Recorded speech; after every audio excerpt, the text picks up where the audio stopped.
Part 1. The Bus. Close your eyes. Take a long, slow breath in and let it go. Again, breathe in and out. Breathe in slower this time. Hold it at the top and let it all out. Let your body sink into wherever you're resting today. Feel the weight of your shoulders release. Feel your hands soften. There is nowhere to be right now. Nothing to do. Nowhere to go. Just here. Breathing in. Breathing out.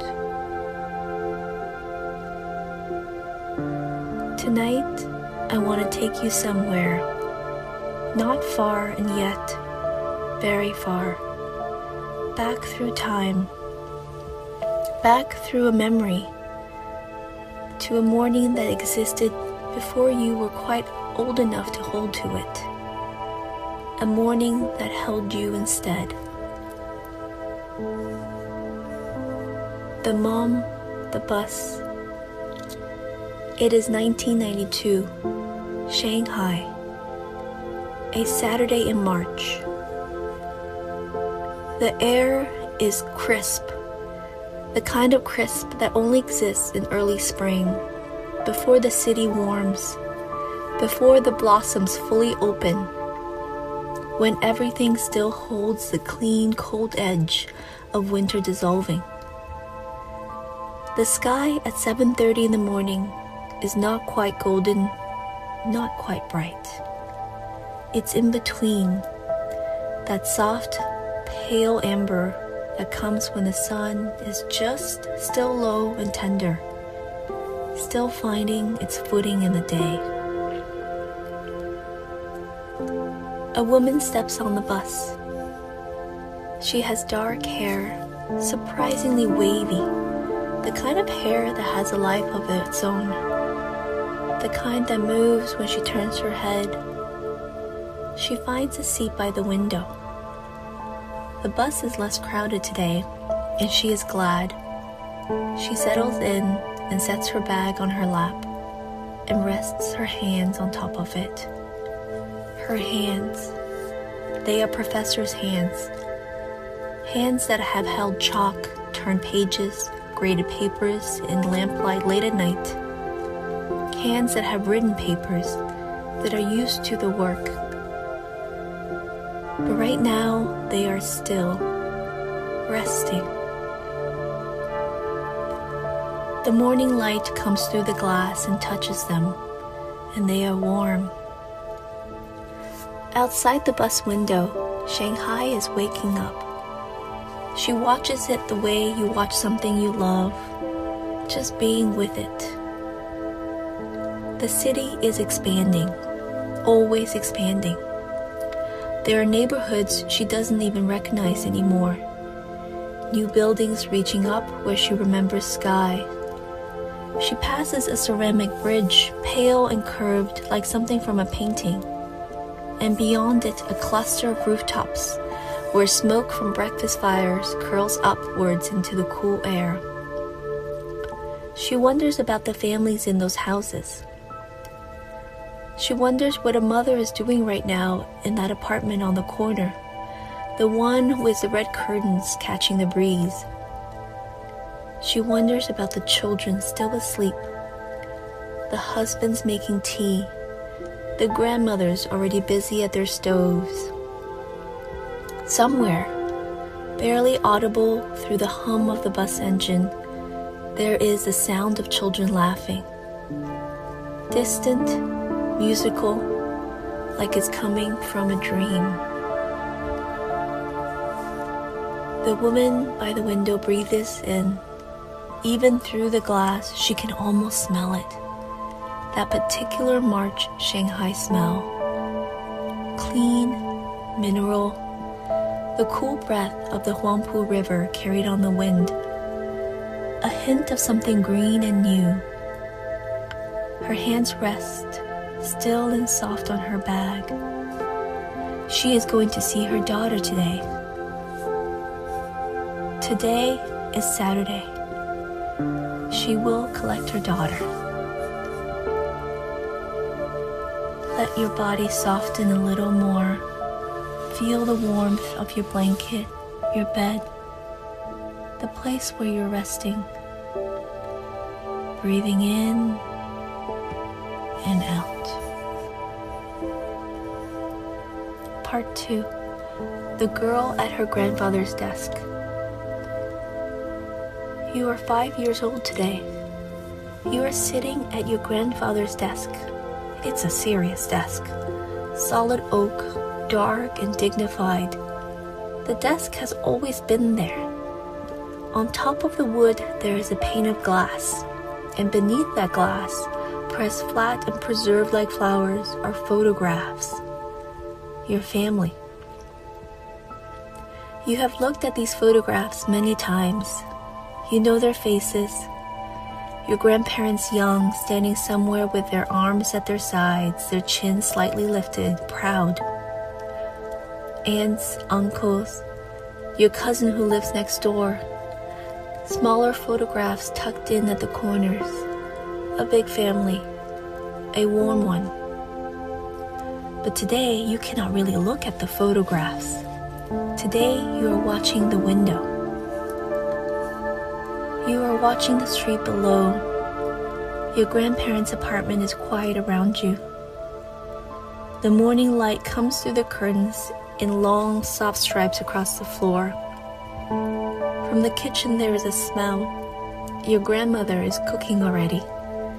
The way she's always cooking, and whatever it smells, it's deeply warm, aromatic of home. Ginger maybe, something slow braised. Something that takes time and care. But you don't care about the food right now. You're watching the street. Because today is Saturday. And Saturday is the day your mother comes. During the week, you live here with your grandparents, while your mother teaches at the university. It is a good arrangement, a wonderful arrangement, truly. Your grandmother's arms are soft and her cooking is extraordinary. Your grandfather is calm and steady, and he lets you sit at his desk. Your uncle's family is next door, and there is always warmth and noise and someone to play with. You have everything. And on Saturday mornings, you watch the window. You are 5 years old today. This is your birthday. And for as long as you can remember, every Saturday, every single one, you and your mother go to the zoo.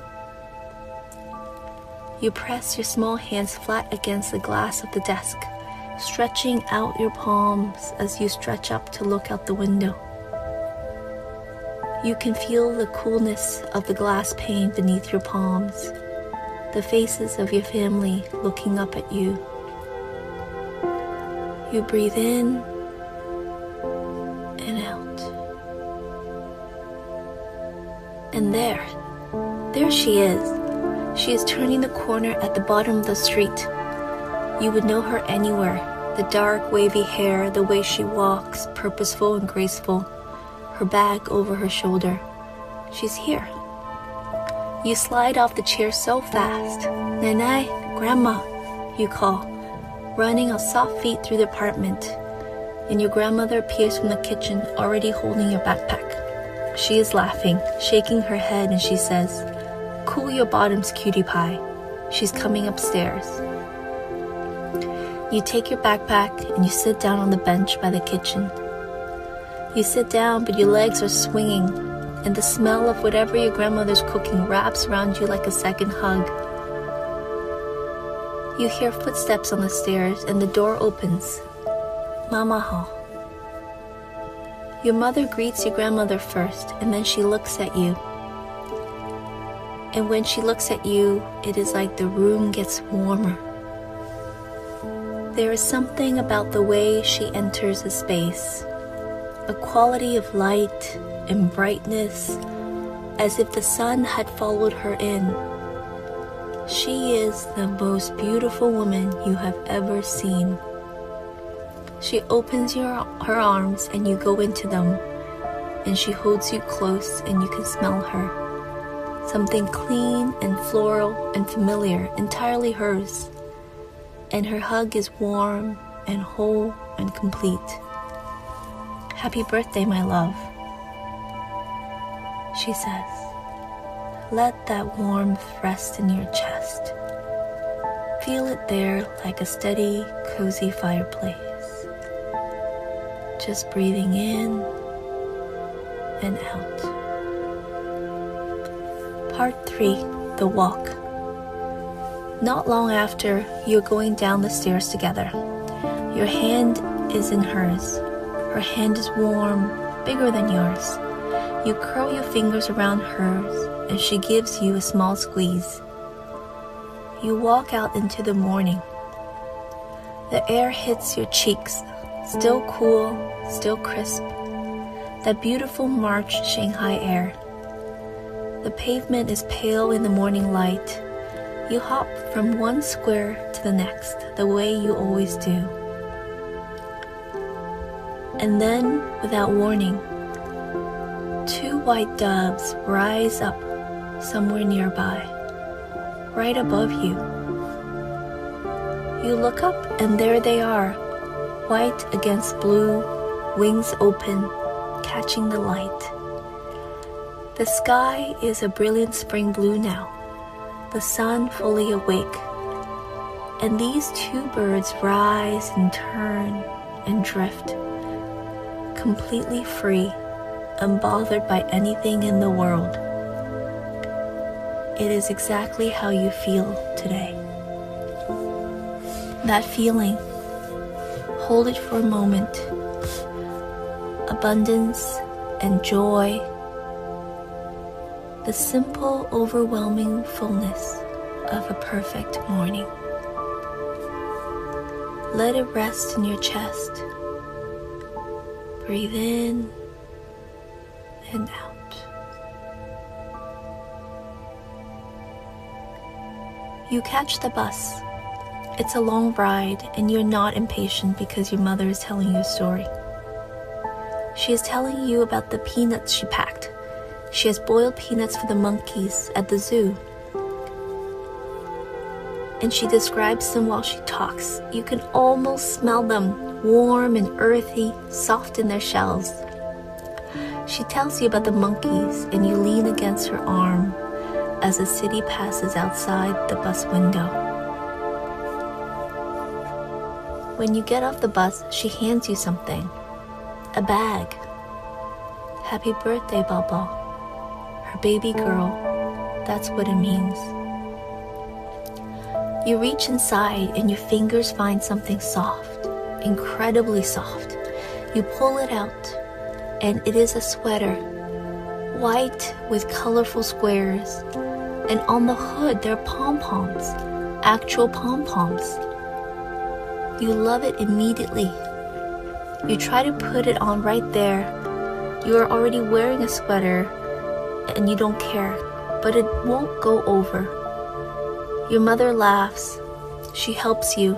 She takes your old sweater off and tucks it in her bag, and she pulls the new one over your head and smoothes it down, and there you are, standing on a Shanghai street in your birthday sweater with the pom-poms on the hood. It feels like a hug you are wearing. Breathing in, feel something soft and warm against your skin. Breathing out. Part 4, the zoo. The gates of the zoo. The smell reaches you before you even enter. A great green layered smell. The smell of a world within a world. Eucalyptus, sharp and medicinal. The sweetness of magnolia. Cherry blossoms drifting in the light like pink snow, red marbles, tulip trees, and underneath everything, threading through it all, jasmine. Jasmine, your favorite. The Shanghai Zoo is a wildlife sanctuary and a world-famous botanical garden. The sun is beaming down now. It falls on your face, warm and generous, and you close your eyes for a moment just to feel it. The light through your eyelids, the smell of the flowers, the sound of birds and children, and the distant gentle roar of the living world. This is your sanctuary. You have always felt it. This place belongs to you somehow, and you belong with it. You walk towards the pandas first. The path curves under phoenix trees, their broad, heavy canopies whispering above you, filtering the sunlight into moving patterns on the ground. The air here is clean and cool, smelling of wet stone and fresh bamboo. Ahead, a keeper pushes a squeaky cart loaded with bamboo stalks, and the smell is green and alive. And there, the giant pandas, black and white and completely unbothered by the world. There is a female. She is sitting in a pile of bamboo stalks, methodically, peacefully crunching through her breakfast. Up close, the smell is surprisingly sweet. Dry hay, and something that reminds you of old books, warm paper, dusty and gentle. You watch her for a long time. There is something deeply calming about the way she eats. Deliberate, unhurried, completely present. You let your shoulders drop, breathing in and out. Then your mother takes your hand and you wend your way towards the monkeys. You hear them before you see them. The sound shifts from calm to chaos, from quiet to bright noise. The air turns warmer, heavier, threaded with the sharp citrus smell of orange peel and the wild earthy musk of the mukakas themselves. They are everywhere, a blur of gray fur, quick eyes, ancient faces. The wisteria vine drapes over that enclosure, and the monkeys swing through them like they own the place.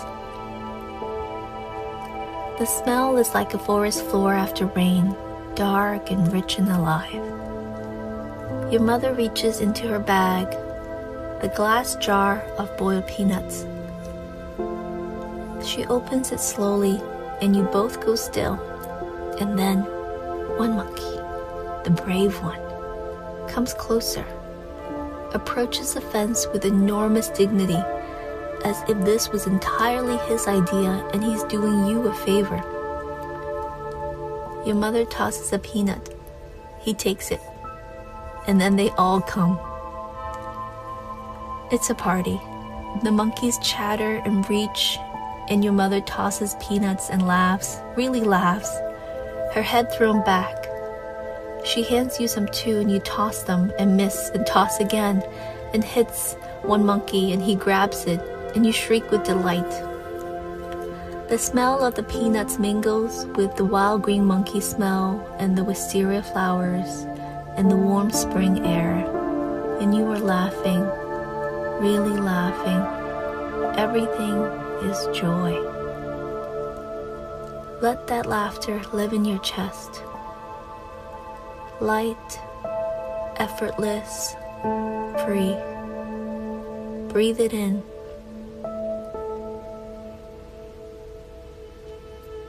Then the long, slow walk to the hippos. This is your favorite. You pass the weeping willows, their long fingers trailing in the green pond, the water still and dark beneath them. The light through the willow branches is soft and flickering.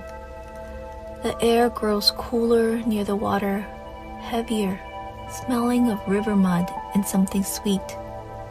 Crushed watermelon, and the quiet green smell of reeds. But the hippos are hiding. The water is still.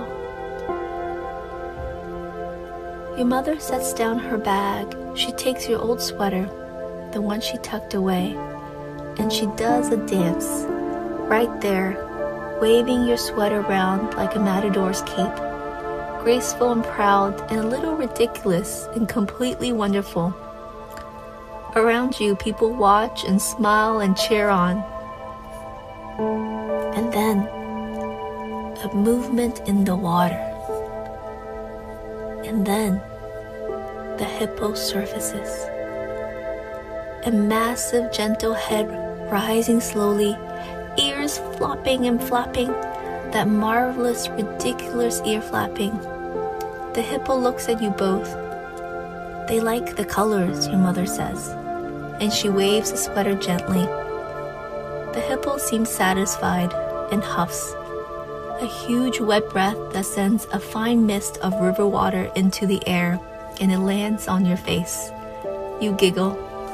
River perfume, balm algae, and wet leather and wild water and life.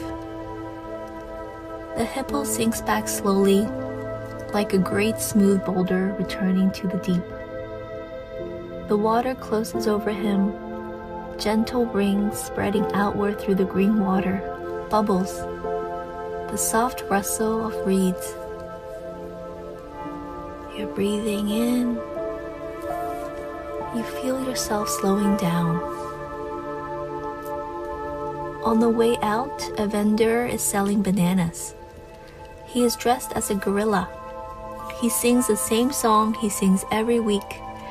You recognize it because you have been here so many Saturdays, because this place is woven into you. He sings, and you and your mother look at each other and giggle, quietly, just between the two of you. Your own joke, your own private world. Part 5, Coming Home.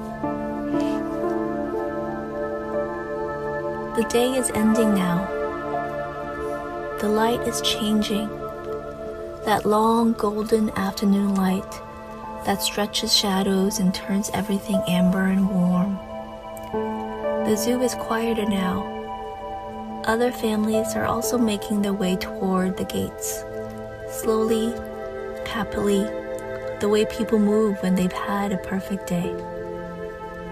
Your legs are heavy. They become heavy.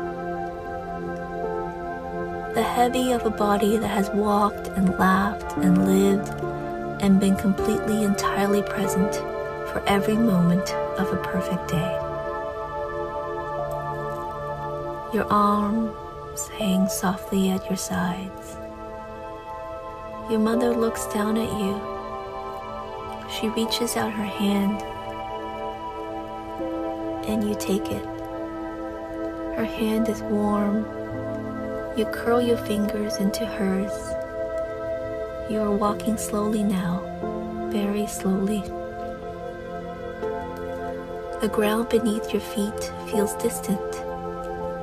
The sounds of the city are soft, far away. The light is gold, the air still carrying that faint jasmine sweetness. And then she lifts you up. She scoops you up and you're against her shoulder, and you can feel her warmth, her smell, familiar smell, and the world sways gently as she walks. There is a bus. You don't quite remember the bus. You remember the vibration of the engine, low and steady like a hum. You remember leaning against your mother's arm, which is soft and warm, and you feel completely safe. You remember the city passing outside the window, the lights coming on in the buildings, the sky turning from gold to the softest rose. You think about the day, the panda, peaceful and deliberate, crunching bamboo, the monkeys and the peanuts and the laughter, the hippo surfacing slowly, ears flapping, sinking back into the water, the white doves rising against the blue sky, the sweater with the pom-poms. Bao.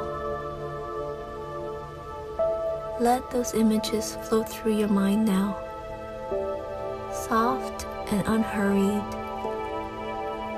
like lotus leaves on water. Don't just hold them, let them pass. You're breathing in the evening, and you're breathing out. Slower now. When you arrive home, your mother carries you up the stairs. Your eyes open and close, open and close. She carries you through the door and into your room and lays you down on your bed so gently. You are still wearing your birthday sweater, the soft white one with the colorful squares and the pom-poms on the hood. She decides to let you keep it on. You feel the softness of it against your skin. The room is dim. The last of the day's light comes through the curtains, amber rose, deepening slowly as the sun moves below the horizon. The shadows in the room are soft. Everything is still. Your mother sits beside you. She brushes her hair back from your face. Her hand is warm against your cheek. Once, twice.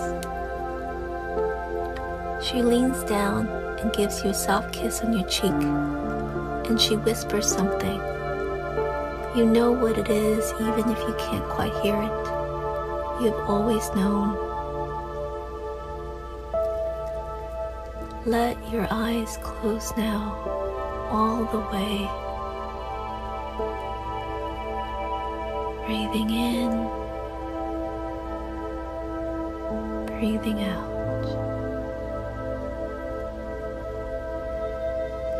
The day drifts through you like music, the smell of jasmine, the warmth of her hand in yours, two white doves against the blue sky.